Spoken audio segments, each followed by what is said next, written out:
আমি এরকম একটা এতিম গরিব ছোট লোক ছেলেকে কখনোই বিয়ে করতে পারবো না। আচ্ছা ধরো আমি যদি ওকে বিয়ে করি তাহলে আমাকে রাখবে কোথায়, খাওয়াবে কি? ও তো থাকি অন্যের বাড়িতে চাকর হিসেবে, আবার আমি নাকি ওকে বিয়ে করবো? এক কথাই আগেও বলেছি এখনো বলছি, সৈকতকে কখনো কাজের ছেলে বলবি না। তাছাড়া সৈকতের সাথে তোর বিয়ে যদি হয় ভালোই হবে।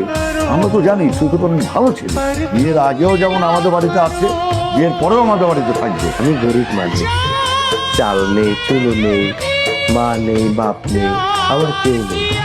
একটা এতিম মানুষ ম্যাডামের মতো একটা মানুষকে কি করে বিয়ে করবে? না চাচি, এটা কোনোভাবেই সম্ভব না।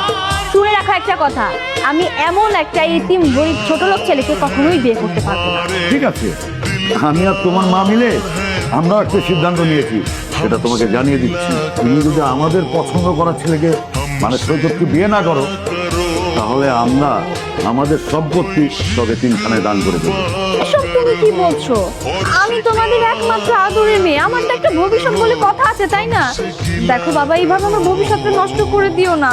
আর বাবা মা, আমি তোমাদের প্রস্তাবে রাজি, আমি ওকে বিয়ে করতে রাজি। তবে আমারও একটা কথা আছে, আমারও একটা প্রস্তাব আছে। বলো কি প্রস্তাব তোমার? ঠিক আছে বাবা, আমি তোমাদের কথা এতিম সৈকতকে বিয়ে করতে রাজি।